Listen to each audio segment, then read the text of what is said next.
Halo, salam damai dalam Tuhan. Jumpa kembali dengan saya Andio, Mitra Ziarah Kaki Gunung Tugel, Purwokerto, Banyumas. Menjumpai segenap saudara yang berkehendak baik dan ikut bersama dalam perjalanan ziarah iman. Yang kali ini, dalam ziarah imannya kita memfokuskan diri pada kitab Amsal. Ziarah kita sudah sampai pada Amsal pasal 7 ayat 7 sampai 18. Saudaraku, Tuhan bisa saja menghukum kita dalam sekejap. Tuhan bisa saja membinasakan semua orang di dalam hitungan detik. Seperti dalam kisah air bah zaman Nuh. Atau pengalaman pandemik virus COVID-19 2 tahun yang lalu menjadi pengalaman teror dan horor yang mengerikan bagi seluruh penduduk bumi. Untung tidak ambyar habis. Tetapi dia memilih jalan anugerah dan mencurahkan kasih karunia yang melampaui segala akal dan pengertian. Dia memilih memberikan waktu dan kesempatan kepada kita semua yang mencintai hidup dengan mau mengevaluasi serta mau meniti cara dan gaya hidup yang baru serta menata jalan yang baru yang lebih tepat. Memperbaiki hidup yang rusak, mereformasi pandangan yang usang. Hanya ada 2 pilihan, menolak tawaran dan mengabaikannya, atau menerima dan memanfaatkan sebagai mujizat cinta dengan tidak menyia-nyiakan kesempatan yang indah dan langka ini. Memang harus ada cost yang mesti harus kita bayar, wajar. Jerbasuki mawabea. Tidak ada perjuangan yang tanpa pengorbanan, yaitu bersedia memberikan diri kita dari ikatan masa lalu yang gelap dan pekat, serta aib apapun bentuknya yang hanya membawa beban kehidupan dan penderitaan serta mendekatkan diri pada kekuatan maut. Kemudian masuklah ke dalam pintu pertobatan di mana Tuhan menunggu kita dengan senyum dan muka yang gembira. Tuhan membuka tangan dan menyambut serta merangkul kita dalam cinta yang mendalam dan mengajak kita memasuki rumah baru dan memberikan kehidupan baru yang lebih berwarna dalam kebajikan dan kegembiraan tanpa jeda.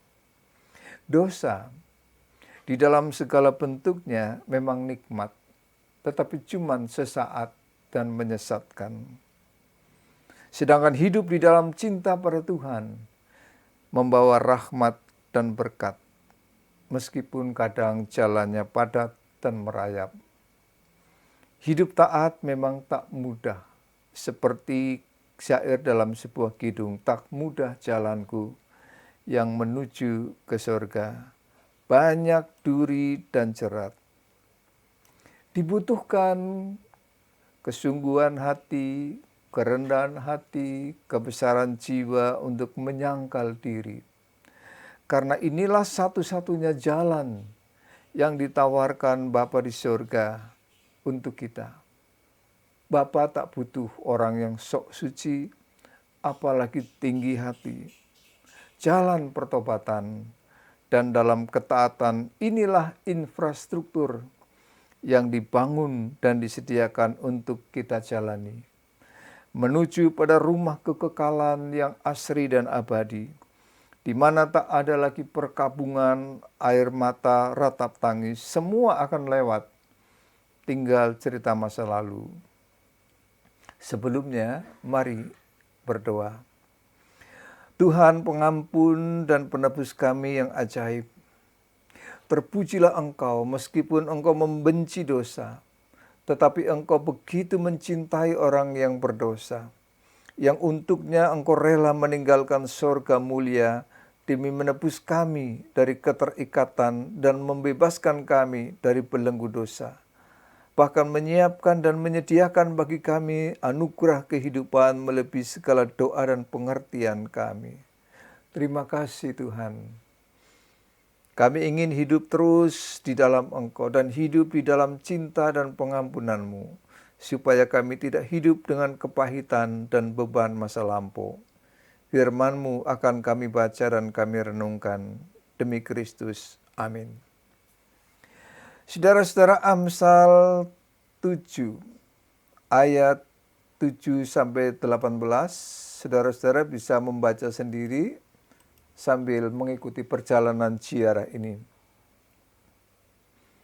Kalau kita perhatikan pasal ini, maka saya menggambarkan bahwa pasal ini adalah pasal yang mengajak kita untuk bagaimana menerima masa lalu dengan segala aib dan keburukannya, menuju masa depan dengan segala perubahan dan harapan indahnya.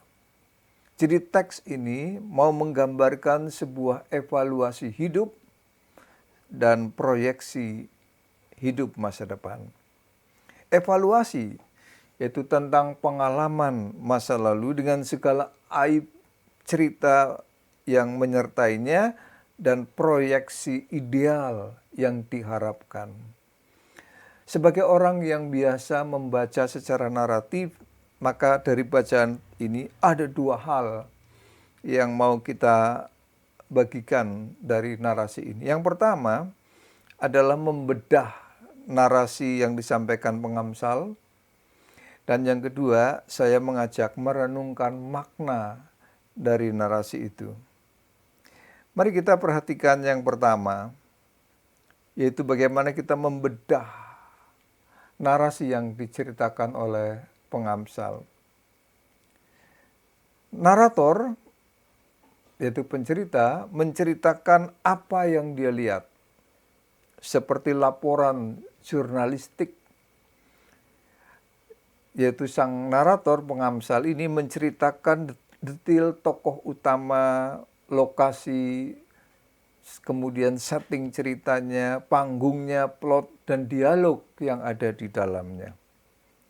Yang isinya menceritakan tentang Taruna, anak muda yang ia sebut tidak berakal budi. Artinya ia tidak menggunakan akal sehat. Meskipun tentu saja ia berakal, tetapi dia menyerah pada keinginan indrawi, mata, telinga, hidung, lidah, serta kulit perasa. Diceritakan dia pergi pada waktu hari mulai gelap, menuju ke sebuah rumah seorang tante-tante yang digambarkan pakaiannya sangat seksi begitu, gayanya sangat menantang, dan ia sepertinya tidak bisa diam, bergerak ke sana kemari, sepertinya ada yang dicarinya. Nah, teruna yang diceritakan pengamsal ini ternyata yang ditunggu-tunggu oleh perempuan itu. Kemudian diajak ke rumahnya dan dibawa masuk ke kamarnya dan dialog di dalam kamar. Adegan selanjutnya kita semua sudah maklum. Pertanyaannya, siapa teruna itu? Dan siapa pula perempuan itu? Sebagai praktisi tafsir naratif, maka saya kuat menduga bahwa teruna itu adalah pengamsal Salomo di waktu mudanya. Apa indikatornya? Yang pertama, kalau kita lihat dengan teliti bacaan kita, teks kita, narator itu melihat dari kisi-kisi, dari jeruji, dari celah jendela, alias ngintip. Dari jarak yang dia lihat cukup jauh, tidak mungkin di depannya.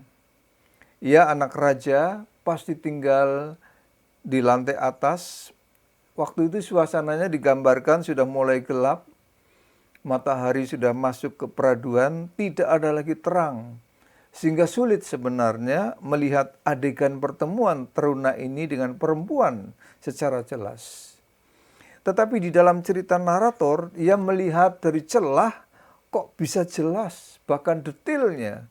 Gaya, lekak-lekuk, sampai bau di dalam ruangan tergambarkan nyaris tanpa cacat. Yang kedua, dialog. Dan isi dialognya kok bisa terdengar. Dia tadi kan melihat dari jarak, jauh dari celah.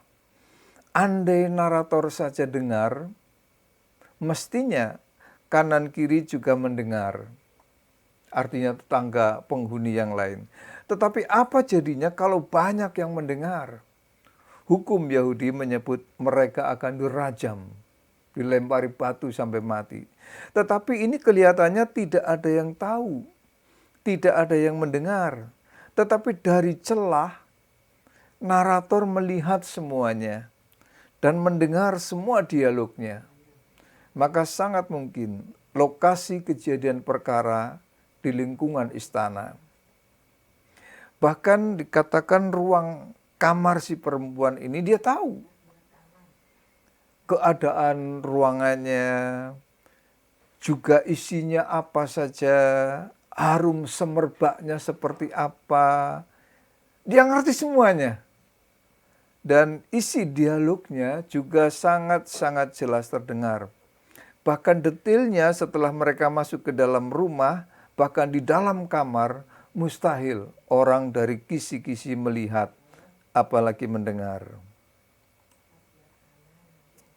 Jadi sangat kuat dugaannya secara naratif, bahwa teruna itu adalah pengamsal atau jelasnya Salomo muda, sehingga dia bisa bercerita secara detail lokasi perjumpaan, pakaian, rumah, percakapan, dan apa yang dilakukan semuanya itu terekam dan tercatat, terdokumentasi dengan baik. Nah, di saat dia sudah mulai dewasa, bahkan beranjak menua, inilah pengalaman itu dia tuangkan, meskipun ia tidak menyebut pengalamannya sendiri, karena subjek cerita diganti dengan teruna. Tetapi dari detail cerita itu sangat kuat, bahwa dia adalah narator itu sendiri. Dia adalah tokoh pencerita itu sendiri.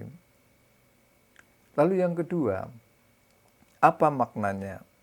Apa arti cerita ini bagi kita? Agar mungkin bisa membekali kita semua. Saudara-saudara yang berkehendak baik, pengalaman masa lalu yang menyenangkan maupun yang membuat sedih, kecewa, bahkan aib yang memalukan, dia kumpulkan, dia dokumentasikan, dan ia persembahkan bagi generasi yang sesudahnya. Bukan hanya yang heroik, yang sukses, tetapi juga kegagalan, bahkan aib yang masa lalu, supaya generasi sesudahnya dapat menarik pelajaran yang berguna, berharga, termasuk dari pengalaman yang memalukan untuk menjadi pelajaran bagi generasi yang akan datang. Jadi seperti cerita tukang batu ketiga dan kakek renta yang menanam pohon mangga pada episode sebelumnya dalam renungan Amsal yang lalu. Narator ingin berkontribusi bagi generasi berikutnya. Ia berbagi kiat dan memberi nasihat berharga tentang apa yang ada dan apa yang seharusnya ada. Tentang apa yang faktual dan apa yang ideal. Dan di masa tuanya, pengamsal Salomo mereview semua pengalaman hidupnya, termasuk yang buruk, yang memalukan, yang aib. Dia tuangkan, dia jabarkan, dan dia bagikan.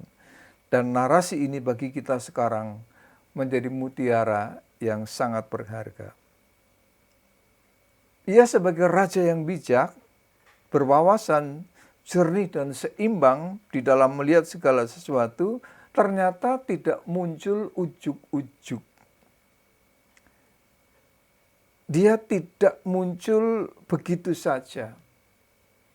Tetapi ia menjadi bijak itu melalui sebuah proses yang panjang, melalui pembelajaran yang ketat, melalui proses jatuh bangun, sukses gagal. Ia kaya dengan literasi, kaya dengan edukasi, dan kaya dengan pengalaman. Pengetahuan yang berwawasan dan pengalaman yang beragam membuat ia punya cara pandang yang komprehensif, yang komplit, yang seimbang antara pengetahuan dan pengalaman. Maka meskipun ia pernah terjerembab di jurang yang kotor dan dalam, ia kemudian bisa bangkit dan menemukan jati dirinya kembali.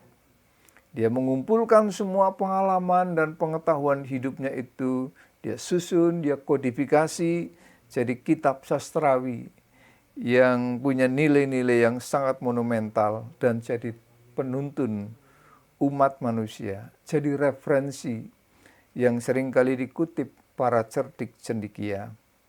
Dia mau berdialog dengan masa lalunya dan kemudian dijadikan pijakan menatap masa depan dan menjadikan jalan selanjutnya, serta ingin mengajak kita semua untuk mewariskan warisannya dia kepada kita dan juga generasi sesudah kita. Amin. Apabila saudara merasa bahwa renungan ini bermanfaat, tentu akan sangat terbantu kalau saudara juga bersedia meluangkan waktu untuk membagi link ini lebih luas. Terima kasih sebelumnya, Tuhan memberkati.